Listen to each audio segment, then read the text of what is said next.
സുഹൃത്തുക്കളെ, കുറേ ദിവസങ്ങൾക്ക് ശേഷമാണ് ഏകദേശം 10-12 ദിവസങ്ങൾക്ക് ശേഷമാണ് ഞാൻ ഒരു വീഡിയോ ചെയ്യുന്നത്. ഞാൻ ചെയ്യുന്ന ചാനലിലും തുടർച്ചയായിട്ട് 10 ദിവസം ഞാൻ പോകാതിരുന്നു. ഇന്നലെ വൈകിട്ടാണ് ചാനലിൽ പോയിട്ട് വൈറ്റ്സ് വൺ ചാനലിൽ പോയിട്ട് ഞാൻ വീഡിയോ ചെയ്യാൻ തുടങ്ങിയത്. ഇന്നലെ വൈകിട്ട് പോയി 2 റൺ ചെയ്തു. ഇന്ന് ഉച്ചയ്ക്ക് പോയി 2 റൺ ചെയ്തു. ഇന്നലെ വൈകിട്ട് ചെയ്തത് ഇന്നലെ രാത്രിയും ഇന്ന് രാവിലെയായിട്ട് ഇറങ്ങി. ഇന്ന് ഉച്ചയ്ക്ക് ചെയ്തത് ഇന്ന് വൈകിട്ട് ഇറങ്ങി. 1 8 മണിക്ക് ഇറങ്ങി. ഒന്ന് നാളെ രാവിലെ ഇറങ്ങും. അപ്പം അതിന് ശേഷം ഞാൻ എൻ്റെ പേഴ്സണൽ ചാനലിനകത്ത് കുറേ ദിവസങ്ങളായിട്ടൊന്നും ചെയ്യാൻ പറ്റിയിരുന്നില്ല. അതിന് പറ്റുന്നൊരു മാനസികാവസ്ഥ ഉണ്ടായിരുന്നില്ല, ശാരീരികാവസ്ഥ ഉണ്ടായിരുന്നില്ല എന്നുള്ളതാണ് യാഥാർത്ഥ്യം. എന്തായിരുന്നാലും എനിക്ക് പറയാനുള്ള ഒരു കാര്യമാണ്, പ്രത്യേകിച്ച് PC ജോർജും ഷോൺ ജോർജും സഭാ നേതൃത്വത്തിനെതിരെ നടത്തിയിട്ടുള്ള FCRA നിയമവുമായി ബന്ധപ്പെട്ട് നടത്തിയിട്ടുള്ള പരാമർശങ്ങൾ. അവർ വോട്ട് BJPക്ക് അനുകൂലമായി ചെയ്തില്ല, അവർ UDF വോട്ട് ചെയ്യാൻ വേണ്ടി ആവശ്യപ്പെട്ടു എന്നൊക്കെ പറഞ്ഞിട്ടുള്ള ആക്ഷേപങ്ങളും ആരോപണങ്ങളും ഒക്കെ വളരെ രൂക്ഷമായി സഭാ നേതൃത്വത്തിനെതിരെ നടത്തിയിരുന്നു. FCRA നിയമത്തെ ഞാൻ എതിർക്കുന്നൊന്നുമില്ല. പക്ഷേ ഷോൺ ജോർജ് പറഞ്ഞതിൽ വളരെ വലിയ അബദ്ധങ്ങളുണ്ട് എന്നുള്ളതാണ് ഏറ്റവും ചൂണ്ടിക്കാണിക്കാനുള്ളത്. BJP ഒരുപാട് വൃത്തികേടുകൾ ചെയ്യുന്നു എന്ന് ബോധ്യപ്പെടുത്തുന്ന രീതിയിലുള്ള കേന്ദ്ര സർക്കാർ വിവിധ ഏജൻസികളെ രാജ്യത്തെ ഇതര രാഷ്ട്രീയ പ്രസ്ഥാനങ്ങളെ അടിച്ചമർത്താൻ വേണ്ടിയിട്ട് മാത്രം ദുർവിനിയോഗം ചെയ്യുന്നു. അവർ വോട്ട് ബാങ്കുകൾ സൃഷ്ടിക്കാൻ വേണ്ടിയിട്ട് അതിനെ ദുർവിനിയോഗം ചെയ്യുന്നു എന്ന ഇന്ന് വരെ ഇന്ത്യയിൽ കേട്ടുകേൾവിയില്ലാത്ത കുറേ കാര്യങ്ങൾ കുറച്ച് കാലങ്ങളായിട്ട് നടന്നുകൊണ്ടിരിക്കുകയാണ്. ആ നടക്കുന്നതിൻ്റെ തുടർച്ച ഇപ്പോഴും നടക്കുന്നു എന്ന് സാക്ഷ്യപ്പെടുത്തുകയാണ് ഷോൺ ജോർജ് ചെയ്തത്. അബദ്ധം പറ്റിയതാണ്, ടങ് സ്ലിപ്പല്ല, പക്ഷെ ബുദ്ധി കുറവുകൊണ്ട് പറ്റിപ്പോയത്. സാധാരണ ഷോൺ ബുദ്ധിപരമായി കാര്യങ്ങൾ കൈകാര്യം ചെയ്യുന്ന ഒരാളാണ്. അദ്ദേഹം ആദ്യം തന്നെ നമ്മൾ FCRA നിയമത്തെക്കുറിച്ച് ഞാൻ അതിനോട് FCRA ഭേദഗതിയെക്കുറിച്ച് 2026 ഇപ്പോഴത്തെ അതിൽ അമെൻമെൻറ്റ് നിർദ്ദേശത്തെക്കുറിച്ച് എനിക്ക് അതിനോട് വിയോജിപ്പൊന്നുമില്ല. അപ്പം അത് ശരിക്കും, അതായത് foreign contribution regulation amendment bill 2026 എന്നുള്ളതാണ്. അത് സന്നദ്ധ സംഘടനകൾ, NGOകൾക്ക്, അതേപോലെ ട്രസ്റ്റുകൾ എന്നിവയുടെ വിദേശ ഫണ്ട് സ്വീകരിക്കുന്നതിനും ഉപയോഗിക്കുന്നതിനും കർശനമായിട്ടുള്ള നിയന്ത്രണങ്ങൾ ഏർപ്പെടുത്തിക്കൊണ്ടുള്ള ഒന്നാണ്. അത് രാജ്യത്തിൻ്റെ സാമ്പത്തിക സുരക്ഷയുമായി ബന്ധപ്പെട്ടും ഈ ഫണ്ടുകൾ ദുർവിനിയോഗപ്പെടുത്തുന്നുണ്ടോ എന്നുള്ളത് ഏറ്റവും അർഹരായവർക്ക്, അവരെന്തിനാണോ നൽകുന്നത് അതിനെ അനുയോജ്യർ അവർക്ക് കിട്ടുന്നുണ്ടോ എന്നുള്ളത് ഉറപ്പുവരുത്താനും വേണ്ടിയിട്ടാണ്. അല്ലാതെ ദുർവിനിയോഗപ്പെടുത്തുന്നുണ്ടെങ്കിൽ ആ സംവിധാനങ്ങൾ ഒഴിവാക്കാൻ വേണ്ടിയിട്ടാണ്. ഇവിടെ എന്തിനാണ് ആ ഭേദഗതിയെ വായിക്കുന്നത് എന്നുള്ളതാണ്. എനിക്കറിയാം, മൈക്രോസോഫ്റ്റിൻ്റെ സ്ഥാപകനായിരുന്ന ബിൽഗേറ്റ്സിൻ്റെ അദ്ദേഹത്തിൻ്റെ ഭാര്യയുടെയും കൂടെ പേരുള്ള ഫൗണ്ടേഷനിൽ നിന്ന്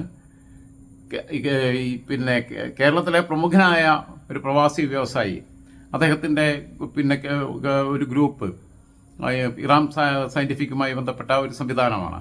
ആ ഗ്രൂപ്പ് ആ ഫണ്ട് ദുർവിനിയോഗം ചെയ്തതിൻ്റെ വിശദമായ രേഖകളും വിവരങ്ങളും ഒക്കെ ഞാൻ ചെയ്യുന്ന പ്ലാറ്റ്ഫോമിൽ മുമ്പ് പറഞ്ഞിട്ടുള്ളതാണ്.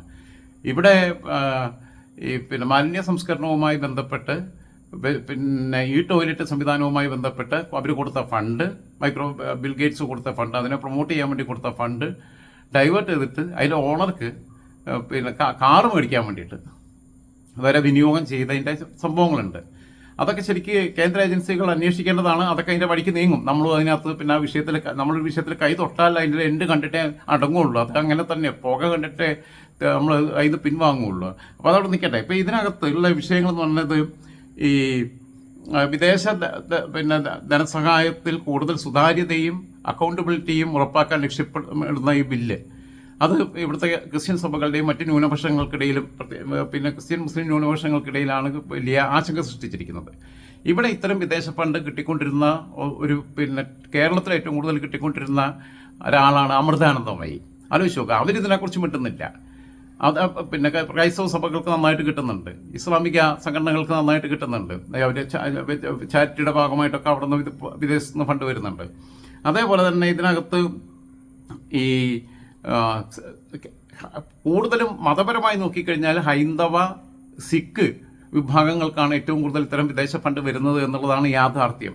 അവരാരും അതിൽ പ്രതിഷേധം പ്രകടിപ്പിക്കാതിരിക്കുമ്പം ഇവരുടെ പ്രതിഷേധത്തിന് പിന്നിൽ ചില ദുരുദ്ദേശങ്ങളുണ്ട് എന്നതിനെക്കുറിച്ച് എനിക്ക് സംശയമൊന്നുമില്ല. പിന്നെ ഇതിനെക്കുറിച്ചിട്ടുള്ള തെറ്റിദ്ധാരണ, SCR വരുന്നു, പൗരത്വ നിയമ ഭേദഗതി വരുന്നു, അങ്ങനെയൊക്കെ വരുമ്പം ഇവിടെയുള്ള ആൾക്കാരെ മുഴുവൻ ഇവിടുന്ന് നാട് കടത്തി കളയും, ഇവിടുത്തെ ക്രിസ്ത്യാനികളെയും മുസ്ലിങ്ങളെയൊക്കെ നാട് കടത്തി കളയും എന്നുള്ള രീതിയിലുള്ള തെറ്റിദ്ധാരണ പ്രചരിപ്പിച്ചതുപോലെയുള്ള ഒരു വ്യാജ പ്രചരണം ഇതിനകത്ത് നടന്നിട്ടുണ്ടെന്ന കാര്യത്തിൽ എനിക്ക് സംശയമൊന്നുമില്ല. ആ രീതിയിൽ നിയമ ഭേദഗതി കൊണ്ടുവരുന്ന BJPയുടെ ഉദ്ദേശശുദ്ധിയെന്ന് ചോദ്യം ചെയ്യുന്നില്ല. പക്ഷേ BJP ഇതിനകത്ത് ഡബിൾ ഗെയിം കളിക്കുന്നുണ്ട് എന്നുള്ളതാണ് നമുക്ക് ബോധ്യപ്പെടുന്നത്. ഇതിൻ്റെ പ്രധാനപ്പെട്ട അമെൻമെൻറ്റ്സ് കൊണ്ടുവന്നിട്ടുള്ളത് വിദേശ ഫണ്ട് കൈകാര്യം ചെയ്യുന്നതിൽ കൂടുതൽ കർശനമായ കംപ്ലയൻസ് നടപടികൾ നിർദ്ദേശിക്കുന്നു. ആസ്തികളുടെ കൈമാറ്റം, രജിസ്ട്രേഷൻ റദ്ദാക്കുകയോ സറണ്ടർ ചെയ്യുകയോ ചെയ്താൽ വിദേശ ഫണ്ട് ഉപയോഗിച്ച് ഉണ്ടാക്കിയ അസറ്റ്സ് സർക്കാരിൻ്റെ നിയന്ത്രണത്തിലാവും. ഓക്കെ, ഇത് ക്രൈസ്തവ സഭകളുടെ ജീവകാരുണ്യ പ്രവർത്തനങ്ങളെ ബാധിക്കുമെന്ന് കാണിച്ചിട്ടാണ് സഭാ നേതൃത്വമൊക്കെ ഇതിനെ എതിർക്കുന്നത്.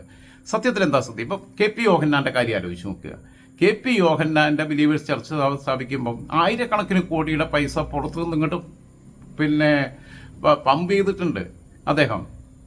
അത് അദ്ദേഹം എത്രത്തോളം ജീവകാരുണ്യ പ്രവർത്തനങ്ങൾക്ക് വിനിയോഗിച്ചു എന്നുള്ളതാണ്. വലിയ സുവിശേഷ പ്രാസംഗികനായിരുന്നു അദ്ദേഹം. അവസാനം ഇവിടെ സ്വന്തമായിട്ട് ഒരു സഭയുണ്ടാക്കി. അതിൻ്റെ മെത്രാനായിട്ട് അദ്ദേഹം തന്നെ സ്വയം വാഴ്ത്തി. കാരണം അംഗീകൃതമായ സഭകൾക്ക് മാത്രമാണ് അത്തരം ഫണ്ടുകളൊക്കെ വരാൻ പാടുള്ളൂ എന്നുള്ള നിയമം വന്ന സമയത്ത്. പക്ഷെ അത് ഇവരുടെ ഒരു കുടുംബ സ്വത്തായിട്ട് കൊണ്ടു നടക്കുന്ന രീതിയിലേക്കാണ്, അവരുടെ ഒരു സ്വകാര്യ സംരംഭം എന്ന രീതിയിലേക്ക് കൊണ്ടുപോവുകയാണ് ഇത്. അദ്ദേഹം മരണപ്പെട്ടു. ഇപ്പോൾ ആരൊക്കെയാണ് ഇതിന് താല്പര്യത്തിൽ നിൽക്കുന്നതും നിയന്ത്രിക്കുന്നതും വെട്ടിത്തിരുന്നതെന്നൊന്നും എനിക്കറിയില്ല. അപ്പോൾ ഇതിനകത്ത് എതിർക്കേണ്ട കാര്യം എന്താണ് എന്നുള്ളത് ആലോചിക്കണം. അപ്പം ഇതിനകത്ത് എതിർക്കേണ്ടതില്ല എന്നുള്ളതാണ് എൻ്റെ അഭിപ്രായം. ഞാൻ FCRA ഭേദഗതി നടപ്പിലാക്കണമെന്ന് തന്നെ ആഗ്രഹിക്കുന്ന ആളാണ്. പക്ഷേ ഷോൺ ജോർജ് ഇതിനെക്കുറിച്ച് കഴിഞ്ഞ ദിവസം PC ജോർജ് ബിഷപ്പുമാരൊക്കെ തന്തയ്ക്ക് വിളിച്ചില്ല എന്നേ ഉള്ളൂ, ബാക്കിയുള്ളതൊക്കെ വിളിച്ചു. PC ജോർജ് പിന്നെ എന്തും പറയും.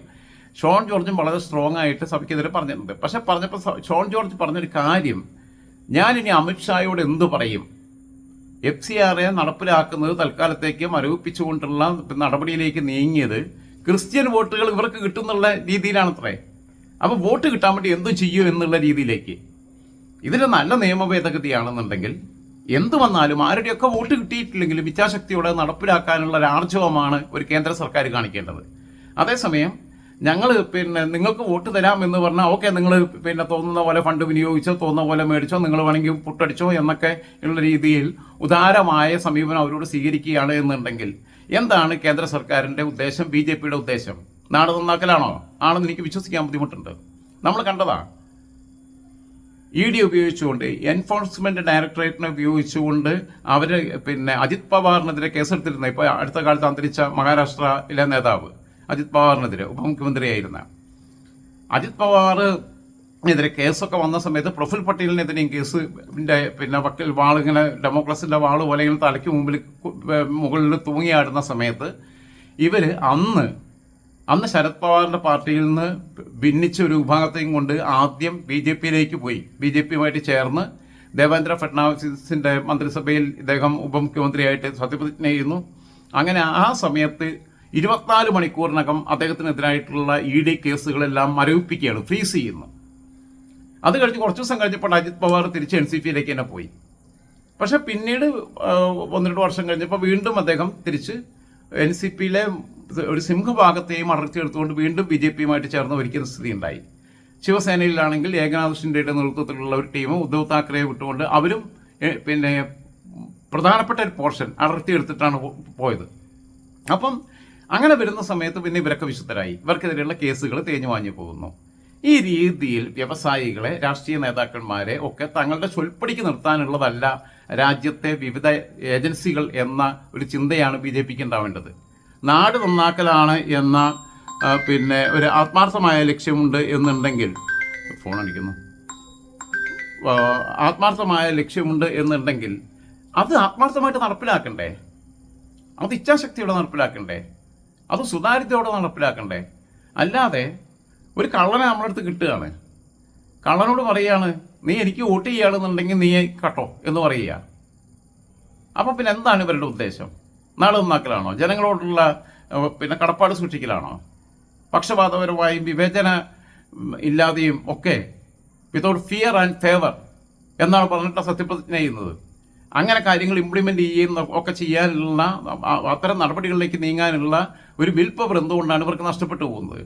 ഇത്തരം ഏജൻസികളെ ടൂളായിട്ട് യൂസ് ചെയ്യുകയും തങ്ങളുടെ പരിധിയിലേക്ക് രാഷ്ട്രീയമായി തങ്ങളുടെ പരിധിയിലേക്ക് വിവിധ വ്യക്തികളെ, വിവിധ ഗ്രൂപ്പുകളെ, വിവിധ ഏജൻസി രാഷ്ട്രീയ പാർട്ടി നേതാക്കന്മാരെ, വിവിധ സമുദായ സംഘടനകളെ ഒക്കെ നിർത്താൻ വേണ്ടിയിട്ടുള്ള ഒരു ത്രെട്ട് വെക്കുക എന്ന് പറയുന്നത് ശരിയല്ല. അതുകൊണ്ട് FCRA നടപ്പിലാക്കണമെന്നുണ്ടെങ്കിൽ നടപ്പിലാക്കുക. FCR നടപ്പിലാക്കാതിരിക്കാൻ നിങ്ങൾ ഞങ്ങൾക്ക് വോട്ട് ചെയ്താൽ നടപ്പിലാക്കാതിരിക്കാം എന്ന് പറയുന്ന ഒരു വർത്തമാനം അത് ഷോൺ ജോർജ് തന്നെ പറഞ്ഞതാണ്. അമിത്ഷായോട് ഞാൻ ഇനി എന്ത് പറയും? അമിത്ഷാ ഞങ്ങൾ ഇവരുടെ വോട്ട് മേടിച്ചു കൊടുക്കാന്നുള്ള ഗ്യാരണ്ടിയിലാണ് അപ്പം FCR തൽക്കാലം ഫേസ് ചെയ്തിട്ട് എന്നുള്ളതല്ലേ മനസ്സിലാവുന്നത്. അതായത് BJPയുടെ രാഷ്ട്രീയ താല്പര്യങ്ങൾക്ക് വിധേയരായി നിൽക്കുകയാണ് എന്നുണ്ടെങ്കിൽ നിങ്ങൾക്ക് എന്തും ചെയ്യാം. അങ്ങനെയുള്ളവർക്ക് പിന്നെ മുമ്പിൽ ഞങ്ങളൊരു കണ്ടീഷൻ വെക്കുന്നില്ല. ഞങ്ങൾക്ക് ഒരൊറ്റ കണ്ടീഷനേ ഉള്ളൂ, നിങ്ങൾ ഞങ്ങളോടൊപ്പം നിൽക്കണം. നിങ്ങൾ എന്ത് തോന്നിയാസവും കാണിച്ചോ എന്ന് പറയുന്നതിനകത്താണ് അധാർമികമായ ഒരു കാര്യമുള്ളത് എന്ന് പറഞ്ഞുകൊണ്ട് തൽക്കാലം അവസാനിപ്പിക്കുകയാണ്. ഞാൻ പറഞ്ഞു, ഞാൻ തത്വത്തിൽ ഇതിൻ്റെ മെറിറ്റിലേക്ക് പോയിട്ടില്ല, ആഴത്തിൽ ഈ നിയമത്തെക്കുറിച്ച് ഞാൻ പഠിച്ചിട്ടില്ല. പക്ഷെ ഒറ്റ നോട്ടത്തിൽ ഞാൻ ഇതിനോട് യോജിക്കുന്നുണ്ട്. പക്ഷേ അത് യോജിക്കുമ്പോൾ തന്നെ ഇതിൻ്റെ സതുദ്ദേശപരമല്ലാതെ ഇത് കാണിച്ചുകൊണ്ട് ആളുകളെ ഭീഷണിപ്പെടുത്തി ഈ കത്തി കാണിച്ച് ആൾക്കാരെ പിന്നെ പേടിപ്പിക്കുന്ന പോലെ അങ്ങനെ ഭീഷണിപ്പെടുത്തുന്ന ഒരു ഉപകരണമായി ഇത്തരം നിയമം ഞങ്ങൾ ഇല്ലെങ്കിൽ ഇപ്പം കൊണ്ടുവരും, ഇല്ലെങ്കിൽ ഇപ്പം നിങ്ങൾ ശരിയാക്കി തരും, ഇല്ലെങ്കിൽ നിങ്ങൾ ഞങ്ങൾ പറയുന്നത് കേൾക്കണം, ഞങ്ങൾ പറയുന്നിടത്ത് നിൽക്കണം, ഞങ്ങളുടെ കൂടെ നിൽക്കുകയാണെങ്കിൽ നിങ്ങൾക്ക് എന്തും ചെയ്യാം എന്ന് പറയുന്ന രീതിയിൽ രാജ്യത്തിൻ്റെ വിവിധ ഏജൻസികളെ ഉപയോഗിച്ചതിൻ്റെ ചരിത്രം നമ്മുടെ മുമ്പിലുണ്ട്, ED ഉൾപ്പെടെയുള്ളത്. അതിൻ്റെ തുടർച്ചയായിട്ട് FCR കൊണ്ടുവരികയാണെങ്കിൽ അതിനോട് അങ്ങേയറ്റം വിയോജിക്കുകയും അത് രാഷ്ട്രീയപരമായ അനീതിയാണ്, നെറുകേടാണെന്ന് പറയാതിരിക്കാൻ നിർവാഹമില്ല എന്നുള്ളത് കൂടി സൂചിപ്പിച്ചുകൊണ്ട് തൽക്കാലം അവസാനിപ്പിക്കുന്നു. അസ്സലാം, ഗുഡ് നൈറ്റ്.